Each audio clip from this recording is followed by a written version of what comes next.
कभी इस तरह केसेस आए? हाँ, मैं दिल्ली का साउथ दिल्ली में रहता हूँ। हाँ। मदनगिरी इलाका में। तो वहाँ पे भी 2 साल पहले ऐसे ही एक घटना हुई थी जिनमें मैं 3,500 करीब इन्वेस्ट किया था और उन्होंने मुझे उसके बदले में 2 महीने के बाद कुछ 7,000 की कुछ चीज देने के लिए प्रॉमिस किए थे।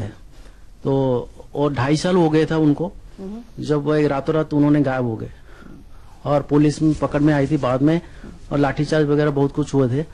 तो आपने 3,000 रुपए तो चलो ठीक है, 3,500 की रकम कोई बहुत ज्यादा नहीं, लेकिन आपने लगा दी ऐसे आंख मूंद के? आपने सोचा नहीं कौन लोग हैं, क्या है इनका, कुछ मैं वेरिफिकेशन तो करूंगा? नहीं, आंख में जैसे पड़ोस में होता है कि यार मैंने दिया था मुझे, क्योंकि 2.5 साल से वो जैसे सर बोल रहे थे वो फूलते फलते पनपते हैं, तो 2 साल से वो काम चल रहा था। हम भी विश्वास हो गया कि हमें भी कुछ मिल जाएगा।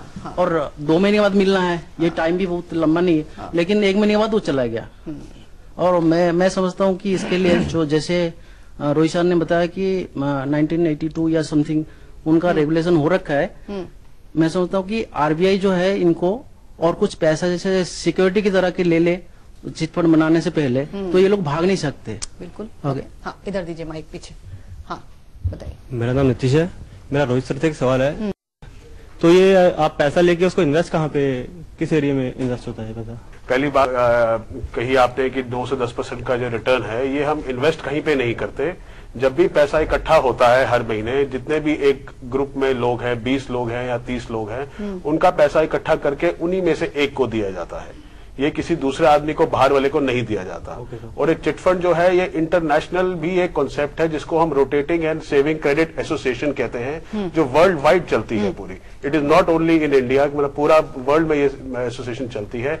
और घर घर में जैसे हम किटी पार्टी की बात कर रहे थे, चाहे मेरी घर में वाइफ भी होंगी, उनकी भी होगी। रेगुलेशन आनी चाहिए। हाँ बोलिए। इसमें मैम ये होता है कि हमारे ही आस पड़ोस का कोई व्यक्ति उसको रिप्रेजेंट करता है, जो कोई कंपनी होती है, तो जब अपने आसपास का व्यक्ति होता है तो हम उस पर भरोसा करते हैं और वो ऐसा व्यक्ति वो लोग चूज करते हैं कि जो जिसकी कम्युनिकेशन अच्छी हो, जो जिसका पकड़ अच्छा हो, तो ऐसे लोगों को जब जोड़ लेते हैं तो ऑटोमेटिक हमारा उन पे विश्वास हो जाता है, और विश्वास हो जाता है तो जल्दी से। हाँ मैम, मेरा एक क्वेश्चन ये है कि आखिर हमें यकीन कैसे होगा कि ये ओरिजिनल हमारे साथ फर्जीवाड़ा नहीं हो रहा है? इसकी पहचान हम किस तरह कर पाएंगे? इसके लिए कोई व्यवस्था है क्या? 2 लोग और बच गए हैं जो हाथ बड़ी देर से। हाँ बस जल्दी से। यही कहना था, ये एक फाइनेंशियल नीड को पूरा करती है। मेरा एक्सपीरियंस ये है, मुझे कुछ जरूरत थी पैसों की, किसी के माध्यम से इनके पास गया, जिसमें मुझे मेरे ख्याल से 6 इंस्टॉलमेंट के बाद मैंने अपने मिल गए आपको पैसे? शुक्र है। तो ये मेरा एक्सपीरियंस इनके साथ अच्छा है।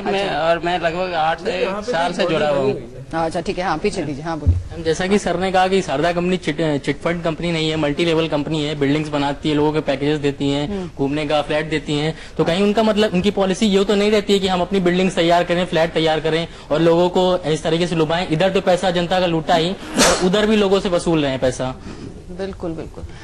हाँ बस फाइनल। हाँ, अगर शारदा को देखें तो कहीं आपका इन्वेस्टमेंट करने का चिटफंड के नाम से तो मन करेगा नहीं, लेकिन जो पर्सनल एक्सपीरियंस वो ये कहता है कि मेरे ख्याल में ये हर आदमी ना बैंक से लोन ले सकता है, ना उसे मिलेगा उसे। उसमें काफी हिंड्रेंसेस हैं, काफी प्रॉब्लम्स हैं उसमें। ये एक बड़ा सीधा साधा सा माध्यम है। आप 2 बार 4 बार 4 इंस्टॉलमेंट दी और उसके बाद आपने जाके ऑर्गेनाइजर से जाके ऑक्शन में जाके किसी तरह से मिलके आप